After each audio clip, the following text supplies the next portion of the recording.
High বন্ধুরা, আবারও চলে এলাম তোমাদের সাথে শেয়ার করতে নতুন একটা ভিডিও। তো আজকের রেসিপিটা হচ্ছে তোমাদের পাবদা মাছের ঝাল। তো ঝালটা কিভাবে বানাবো, প্রথমেই মাছগুলোকে নুন হলুদ মাখিয়ে নিয়েছি, দেখতেই পাচ্ছ। দিয়ে এগুলোকে একটু ফ্রাই করে নিয়েছি। খুব বেশি কড়া করে এগুলো ভাজবে না, হালকা করেই ভাজবে। খুব বেশি ভাজলে কিন্তু মাছটা শক্ত হয়ে যাবে। তো মাছটা ভাজা হয়ে গেলে তারপরে কড়ার মধ্যে তোমরা সর্ষের তেল দেবে, তার মধ্যে কালো জিরে ফোড়ন। তো কালো জিরে ফোড়ন দেওয়ার পরে আমি দেখো কাঁচা পেঁয়াজ, সেগুলোকে কুচি করে রেখেছিলাম, সেই পেঁয়াজগুলো ফোড়নে দিলাম। তো পেঁয়াজগুলো হালকা করে ভাজা হবে। পেঁয়াজগুলো ভাজা হতে হতে তোমার ওর উপরে আমরা দিয়ে দেবো টমেটো। তো একটা টমেটো তোমরা কুচি করে দিয়ে দেবে। টমেটোটা পরেও দিতে পারো, আমি আগেই দিয়ে দিয়েছি। আর তার সাথে অল্প করে কাঁচা লঙ্কা কুচি করে দিলাম। খুব বেশি কাঁচা লঙ্কা দিলাম না, কেননা সর্ষে পোস্ত বাটাটার মধ্যেও কিন্তু কাঁচা লঙ্কা দিয়ে বেটেছি।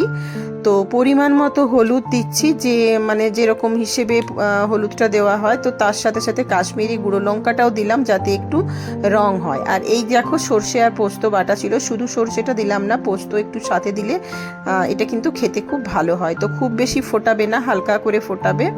এইভাবে কিছুটা ফোটানোর পর মাছগুলো যে ভাজা থাকবে, সেই ভাজা মাছগুলো তোমরা এর মধ্যে দিয়ে দেবে।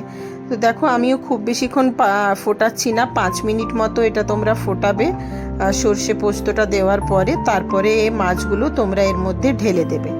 তো মাছগুলো আজকে খুব বড় বড় সাইজের ছিল, এক একটা মাছের ওয়েটই অনেকটা করে ছিল। তো দেখতেই পাচ্ছ এই মাছগুলো। তো মাছগুলো আমি এবার দিয়ে দেবো এর মধ্যে। দিয়ে খুব বেশিক্ষণ এটা আবার আমি ফোটাবো না, হালকা করে একটু কম আঁচে রেখে এটা ফুটিয়ে নেবো। দেখো এইভাবে তোমরা পাবদা মাছের ঝালটা করতেই পারো সর্ষে পোস্ত দিয়ে। অনেক রকমভাবেই অনেকেই করে, তো আমি আজকে করলাম এইভাবে সর্ষে পোস্ত দিয়ে পাবদা মাছের ঝাল। যদি তোমাদের ভালো লাগে, দেখো পুরো একদম রেডি হয়ে গেছে। ওপরে আমি হালকা করে একটু ধনেপাতা ছড়িয়ে দিয়েছি। এইভাবে তোমরা এই পাবদা মাছের ঝালটা খেয়েও ভীষণ ভালো খেতে লাগে। আর যদি তোমাদের ভালো লাগে, অবশ্যই তোমরা কমেন্ট বক্সে কমেন্ট করো, লাইক করো, শেয়ার করো। এগুলো করতে কিন্তু তোমরা ভুলো না। আর পরবর্তী ভিডিও আসার জন্য তোমাদেরকে কিন্তু অবশ্যই ফলো করতে হবে আমার পেজটা, যেটা হচ্ছে রিনির রান্নাঘর।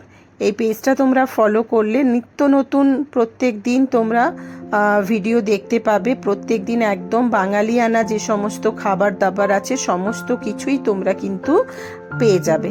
তো আজকের মতো চলো এখানেই শেষ করলাম, টাটা।